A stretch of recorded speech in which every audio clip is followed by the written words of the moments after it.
হৈছে আমাৰ মঙলদৈ সমষ্টিৰ বেগামুখৰ পৰা ননকে গাঁওধোৱালৈ যোৱাৰ মূল পথ, যি পথেৰে দৈনিক আপোনাৰ 10ৰ পৰা 20,000 স্কুলীয়া ছাত্ৰীৰ পৰা আৰম্ভ কৰি আমাৰ স্থানীয় কাম কৰা মানুহখিনি অহা যোৱা কৰে। সেইখন ৰাস্তাৰ এই পয়া লগা অৱস্থা। এইখন ৰাস্তাই মিনিমাম আপোনাৰ স্কুলীয়া ছাত্ৰ যদি আপোনালোকে পুৱাই আহি হিচাপ কৰে কিমান হ'ব আমি কাউণ্ট কৰি ক'ব নোৱাৰিম। এইখন ৰাস্তাৰ কাৰণে বহুতো এক্সিডেণ্ট সংঘটিত হৈছে, দুৰ্ঘটনাও হৈছে এইখন ৰাস্তাৰ জৰিয়তে।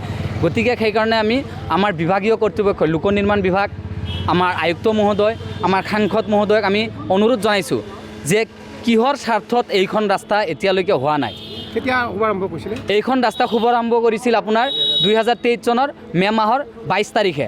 আজি এই মে' মাহ আহিলে 3 বছৰ উকলি যোৱাৰ পিছতো যদি এইখন ৰাস্তা কাম কৰিব পৰা নাই, তেওঁলোকে কি কাম কৰিছে? আৰু যিজন আমাৰ ঠিকাদাৰ কৌশিক চৌধুৰী ঠিকাদাৰ, গুৱাহাটীৰ ঠিকাদাৰ, তেখেত হয়তো আমাৰ মঙলদৈৰ দুৰৱস্থা তেখেতৰ বুজি নাপায়। গতিকে আমি স্থানীয় ঠিকাদাৰক এই কামটো হস্তান্তৰ কৰিবলৈ আমি মুখ্যমন্ত্ৰী মহোদয় তথা আমাৰ স্থানীয় বিধায়ক মহোদয়ক অনুৰোধ জনাম যাতে এই কামটো আমাৰ স্থানীয় ঠিকাদাৰসকলক হস্তান্তৰ কৰি অতি সোনকালে বাৰিষা অহাৰ আগতে আমাৰ এই কামখিনি সম্পূৰ্ণ কৰি দিব লাগে। এয়াই আমি টানি অনুৰোধ জনাম। ইলেকশ্যনলৈ মাত্ৰ বেছি দিন নাই, এনে সময়ত আপোনালোকে কি ধৰণে আহ্বান জনাব? আমি আমাৰ সাংসদ মহোদয়ক অনুৰোধ জনাম, যিহেতু আগন্তুক আৰু 5-6 দিনৰ ভিতৰত ইলেকশ্যনৰ ডেট আহি যাব।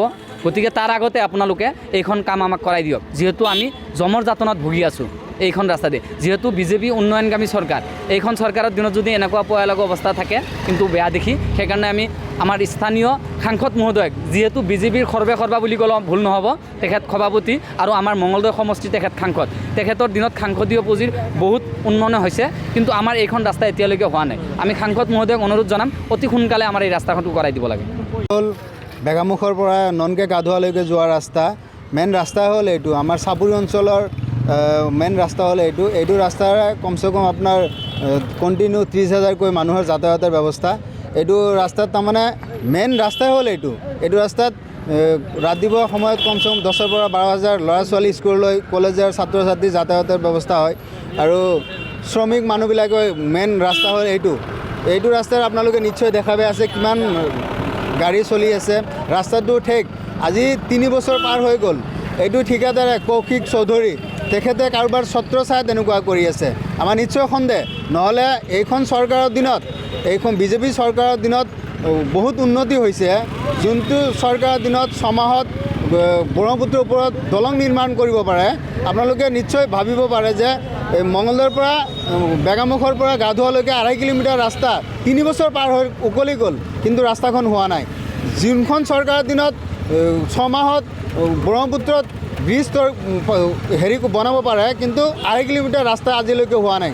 এইটো সন্দেহ হয় কাৰোবাৰ ছত্ৰ ছায়া আছে ঠিকাদাৰজনৰ। আমি এটা কথাই জিলা আয়ুক্ত আৰু মুখ্যমন্ত্ৰী মহোদয়ক এটা কথাই ক'ব বিচাৰিছোঁ যে বাৰিষা অহাৰ আগতে আমাৰ এই ৰাস্তাৰ কামটো সম্পূৰ্ণ কৰিব লাগে, নহ'লে আমি অন্যথা আন্দোলন কৰিবলৈ বাধ্য হ'ম। কাৰণ 3 বছৰ উকলি গ'ল। আপোনালোকে নিশ্চয় দেখা পাই আছে কিমান ধূলি, কিমান কষ্টত মানুহে ভুগি আছে।